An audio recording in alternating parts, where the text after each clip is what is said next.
Good morning બાળ મિત્રો, કેમ છો?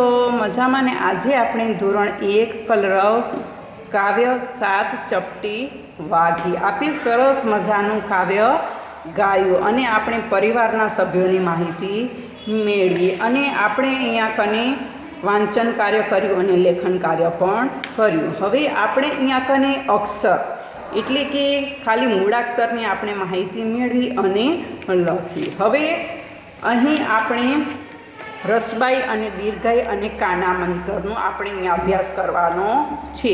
હવે અક્ષરો, સાદા અક્ષરો તો આપણે વાંચતા આવડી ગયા. હવે આપણે અહીં કને રસબાઈ, હવે અહીંયા કને આ જે ચિહ્ન છે એ રસબાઈ એટલે કે આપણે આગળ અભ્યાસ કરશું ત્યારે આપણે ખ્યાલ આવશે. એની આ નિશાની છે. તો જેવી રીતે ઉપર આપ્યું છે એ રીતે આપણે અહીંયા લખતું જવાનું છે. રસબાઈ દી. હવે આ છે પાછળની બાજુ એટલે દીર્ઘાઈ. દીર્ઘાઈ એટલે આ રીતે આપણે જેમ ઉપર લખેલું છે એ રીતે આપણે અહીંયા એવો વળાંક આપણે કરી દેવાનો છે. પછી છે અહીંયા કાને એક લીટું એટલે કાનો મંતર એક, કાનો મંતર એક. એ રીતે આપણે અહીંયા પણ ખાલી રાખવાનું છે. એટલે કે અહીંયા કોઈ પણ અક્ષર આપે લખી અને એક મંતર હોય તો આપણે એને એ રીતે વાંચી શકાય. પછી અહીંયા કને બે કાના મંતર એટલે કે કઈ, કને બે મંતર કઈ, કને બે મંતર એ રીતે આપણે વાંચવાનું છે.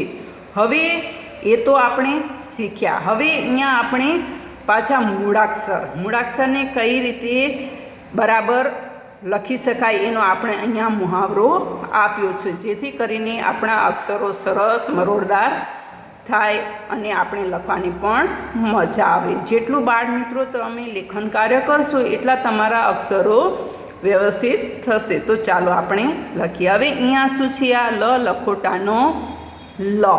હવે આપણે અહીંયા કને ટપકા આપ્યા છે. હવે ટપકા ઉપર જો આપણે આપણી પેન્સિલથી આપણે શેપ દેવામાં આવે તો આપણે સરસ મજાનું લખતા આવડી જાય. હવે આ જે ટપકા આપ્યા છે એનાથી ક્યાંય તમારી પેન્સિલ આડી અવળી જવી જોઈએ નહીં. બાળ મિત્રો તમારે આમાં જરાય પણ ઉતાવળ કરવાની નથી.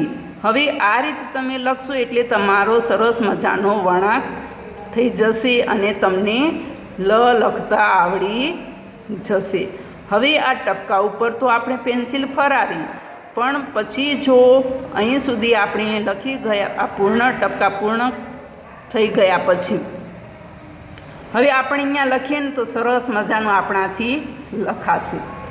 લ લખોટાનો લ, લ લખોટાનો લ, લ લખોટાનો લ, લ લખોટાનો લ.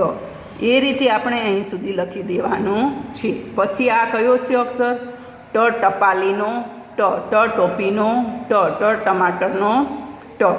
હવે અહીંયા આપણે પેન્સિલ મૂકવાની છે અને ટપકા ઉપર ને ઉપર પેન્સિલ લેતું જવાનું છે અને બોલતું જવાનું છે. ટ ટપાલીનો ટ, ટ ટોપીનો ટ, ટ ટમાટરનો ટ, ટ ટપકાનો ટ. એવી રીતે આપણે જે શબ્દો આવડતા હોય ટને લખતા એ આપણે બોલતા જવાના છે. હવે અહીં સુધી પૂર્ણ થઈ ગયા પછી આપણે અહીંયા બોક્સમાં આપણી જાતે લખવાનો છે. જો બાળ મિત્રો તમારાથી સરખું ના લખાય તો તમારે રબરનો ઉપયોગ કરી બગાડી અને ફરીથી લખવાનું છે. અને આ અક્ષર બોક્સની વચ્ચોવચ્ચ આવવો જોઈએ, એટલે કે એની નીચે જ બરાબર લખાવવો જોઈએ. ટ ટોપીનો ટ, ટ ટોપીનો ટ, ટ ટોપીનો ટ.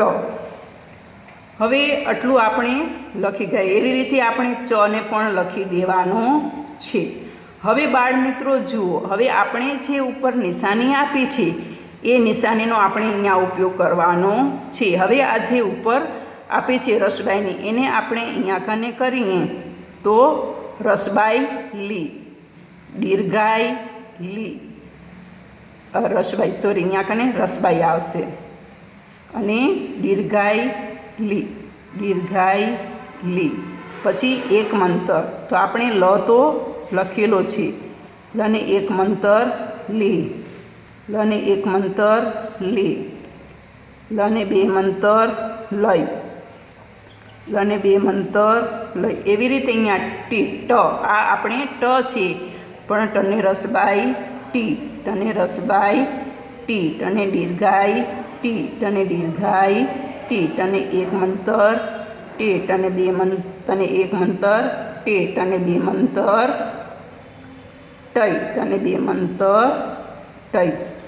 આ રીતે ઉપર જે કાનામંતર અને રસબાઈ દીર્ઘાઈ આપેલા છે એનો ઉપયોગ આપણે અહીં કરવાનો છે. અગાઉ આપણે મોટી બરાક્ષરી શીખી ગયા પણ આપણે અહીંયા કને અમુક અક્ષરનો અભ્યાસ કરવાનો છે. એવી જ રીતે ચ પહેલાં તમારે ટપકા જોડવાના છે, પછી અહીંયા તમારે જાતે સારા અક્ષરે ચ લખવાનો છે, પછી આપણે રસબાઈ દીર્ઘાઈ એક મંતર અને બે મંતરનો ઉપયોગ કરીને આપણે આ અહીં વાંચવાનું છે.